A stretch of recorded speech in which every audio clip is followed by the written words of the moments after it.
Hello friends, வணக்கம். Army welfare news Tamil YouTube channel வழியாக மீண்டும் உங்களை சந்திப்பதில் மிகவும் மகிழ்ச்சி.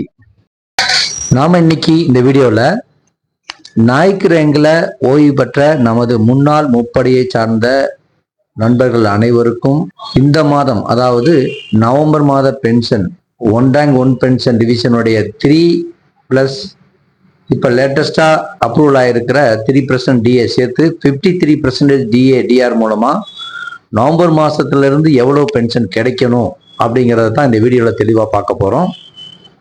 இதை ஸ்கிப் பண்ணாமல் கடைசி வரைக்கும் பாருங்கள். வாங்க வீடியோக்குள்ளே போகலாம்.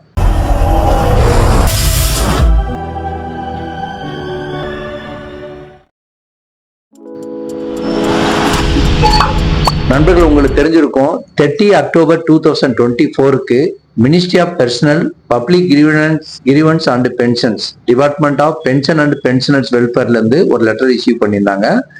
என்னன்னா, இதுதான் டிஆர் 50% இருந்து 53% உயர்த்தி வழங்கப்படும்னு, அதே வித் எஃபெக்ட் ஃப்ரம் 1 ஜூலை 2024 அப்படின்னு லெட்டர் இஷ்யூ பண்ணியிருந்தாங்க.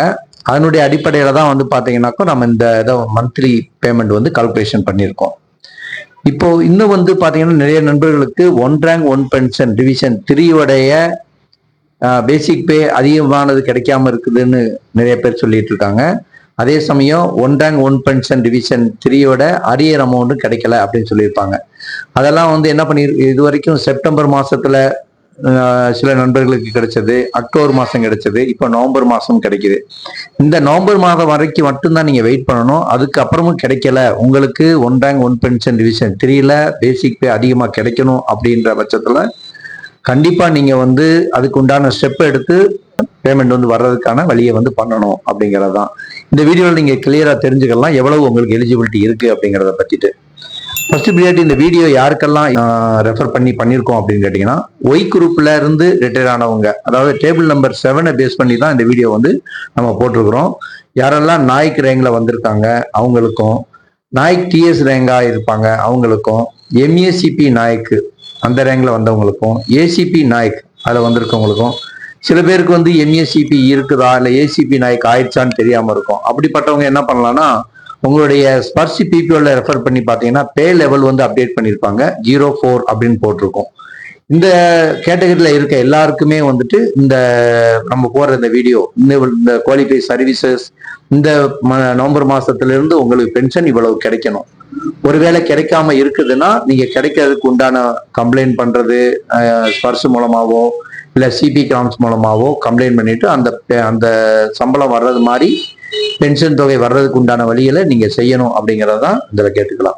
இதுல நம்ம மந்த்லி பென்ஷன் கால்குலேட் பண்ணியிருக்கோம். ஆனா அதுல கம்யூடேஷன் உங்களுக்கு கட் ஆயிட்டு இருந்துச்சுன்னா அதை சேர்த்து தான் அதுல வந்திருக்கும்.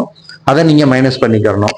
அதே மாதிரி உங்களுக்கு ஆல்ரெடி தெரிஞ்சிருக்கும்னு நினைக்கிறேன், பிஆர்எஸ்ல யாரெல்லாம் 1 ஜூலைக்கு அப்புறம் வந்திருக்காங்களோ அவங்களுக்கு ரேங்க் 1 பென்ஷன் எஃபெக்ட் இல்லை அப்படின்னு சொல்லியிருக்காங்க. அதனால அவங்களுக்கு இந்த பேசிக் பே வராது. அவங்களுக்கு நார்மலா முன்னாடி இருக்கிறது அதுவே தான் வருவாங்க. அதே மாதிரி சில பேர் என்ன பண்ணுவாங்கன்னா, பேசிக் பே ஆல்ரெடி இப்ப, அதாவது ரேங்க் 1 பென்ஷன் டிவிஷன் 3 பிக்ஸ் பண்ணியிருக்கிற பேசிக் பே காட்டிலும் அதிகமான பேசிக் பே வாங்கிட்டு இருக்கிறவங்க இதை நீங்க இக்னோர் பண்ணிக்கலாம். ஏன்னா நீங்க ஆல்ரெடி வாங்கிட்டு இருக்க பென்ஷன் அமௌண்ட் எந்த காரணத்தை கொண்டும் குறைக்கப்பட மாட்டாது அப்படின்னு தெரியப்படுத்தியிருக்காங்க. அதனால அந்த ஒருவேளை இந்த ரேங்க் 1 பென்ஷன் டிவிஷன் 3க்கு நம்ம என்ன பேசிக் பே போட்டிருக்கோமோ இதை காட்டிலே அதிகமா நீங்க வாங்கிட்டு இருந்தீங்கன்னா உங்களுக்கு அரியர் அமௌண்ட் எதுவும் வராது. ஆனா உங்களுடைய பேசிக் பே கால்குலேஷன் பண்ணி 53%க்கு என்ன 53% டிஏ கூட சேர்த்து எவ்வளவு சம்பளம் வரும் அப்படின்றத நீங்க கால்குலேஷன் பண்ணிக்கலாம். வாங்க இப்போ நம்ம பாக்குறோம் குவாலிஃபை சர்வீசஸ், அதாவது 15 to 15.5 இயர்ஸ் மினிமம் நாய்க்குல மேக்சிமம் இந்த சர்வீஸ்ல தான் வந்திருப்பாங்க. அதனால அவங்களுடைய basic pay as per rank 1 pension division 3 பிரகாரம் 20,682 அப்படின்னு ஃபிக்ஸ் பண்ணியிருக்காங்க. ஸோ அது இந்த இது பிரகாரம் கால்குலேஷன் பண்ணி அதில் 53% டிஆர் கால்குலேட் பண்ணும்போது 31,643.46 இது எக்ஸாக்ட் அமௌண்ட் நம்ம போட்டிருக்கிறோம். இதை நீங்கள் ரவுண்ட் ஆஃப் பண்ணிக்கலாம். சரிங்களா? 31,643 அப்படின்னு வச்சுக்கலாம். இப்போ இந்த குவாலிஃபைங் சர்வீஸ்ன்னு போட்டிருக்கிறோம். அதில் அதை நம்ம எப்படி வந்து கால்குலேட் பண்றது அப்படிங்கிறத பார்க்கணும். அதுல 15 இயர்ஸ் அண்ட் யாருக்கெல்லாம் சர்வீஸ் வந்து 15 years and less than 3 months இருக்கோ அவங்க எல்லாம் 15 இயர்ஸா வந்து குவாலிஃபைங் சர்வீஸா எடுத்துக்கணும். அதே மாதிரி 15 இயர்ஸ் 3 monthsல இருந்து லெஸ் தேன் 15 இயர்ஸ் 9 months வரைக்கும் இருக்கிறோ அவங்க வந்துட்டு 15.5 இயர்ஸா வந்து எடுத்துக்கணும். யாரெல்லாம் 15 இயர்ஸ் 9 monthsல இருந்து 16 years and less than 16 years 3 months இருக்குதோ அவங்க வந்து 16 இயர்ஸா வந்து எடுத்துக்கணும். இதுதான் குவாலிஃபைங் சர்வீஸ் எடுத்துக்கிற ஒரு இது. ஏன்னா இங்கதான் நிறைய பேர் மிஸ்டேக் பண்ணுவாங்க. நீங்க 15 இயர்ஸ் எடுக்கணுமா இல்ல 15.5 எடுக்கணுமா இல்ல 16 இயர்ஸ் எடுக்கணுமான்னு இதை நீங்க இப்போ ஒரு கிளியாரிட்டி வந்திருக்கும்னு நினைக்கிறேன். இப்ப அடுத்து 16 இயர்ஸ்ல யாரெல்லாம் வந்து 16 இயர்ஸ் சர்வீஸ்ல வந்திருக்காங்களோ அவங்களுடைய பேசிக் பே வந்து பாத்தீங்கன்னா 1 rank 1 pension டிவிஷன் 3 பிரகாரம் 20,719. அப்போ நவம்பர் மாத பென்ஷன் அவங்களுக்கு வந்து 31,700.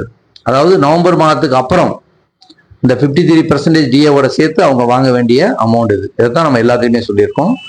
அடுத்து 16.5 to 17 இயர்ஸ் குவாலிஃபைங் சர்வீஸ் யாருக்கெல்லாம் இருக்கோ அவங்களுக்கு 21,488. நவம்பர் மாதத்திலிருந்து அவங்க வாங்க போற சம்பளம் எவ்வளோன்னு கேட்டீங்கன்னா 32,876.64. அதே மாதிரி குவாலிஃபைங் சர்வீஸ் 18 இயர்ஸ் இருக்கவங்க 22,151. நவம்பர் மாதத்திலிருந்து அவங்க வாங்க போற பென்ஷன் வந்து 33,891. சேம் இதே தான் வந்து 18.5ல இருந்தும் 19.5 வரைக்கும் சர்வீஸ்ல வந்தவங்களுக்கும் இதே சேலரி தான். அதே மாதிரி குவாலிஃபைட் சர்வீஸ் வந்து 20 இயர்ஸ்ல யாரெல்லாம் ரிட்டையர்மெண்ட் வந்திருக்காங்களோ நாய்க்கிறேங்களா அவங்களுக்கு பேசிக் பே 22,726. நவம்பர் மாதத்திலிருந்து அவங்க வாங்கக்கூடிய பென்ஷன் வந்து 34,770.78. 20.5ல இருந்து 21 இயர்ஸ் சர்வீஸ் பண்ணி ரிட்டையர் இருக்கிறவங்க யாரெல்லாம் இருக்காங்களோ அவங்களுக்கு basic pay as per 1 rank 1 pension division 3 பிரகாரம் 23,082 rupees. நவம்பர் மாதத்திலிருந்து அவங்க வாங்க வேண்டிய பென்ஷன் அமௌண்ட் 35,315.46. சிமிலர் அதே மாதிரி பாருங்க 21.5ல இருந்து 22.5, 23ல இருந்து 28 இவங்க எல்லாத்துக்கும் ஒரே தான், சேம் தான் ஃபிக்ஸ் பண்ணியிருக்காங்க. Basic pay as per 1 rank 1 pension division 3 பிரகாரம் 23,569.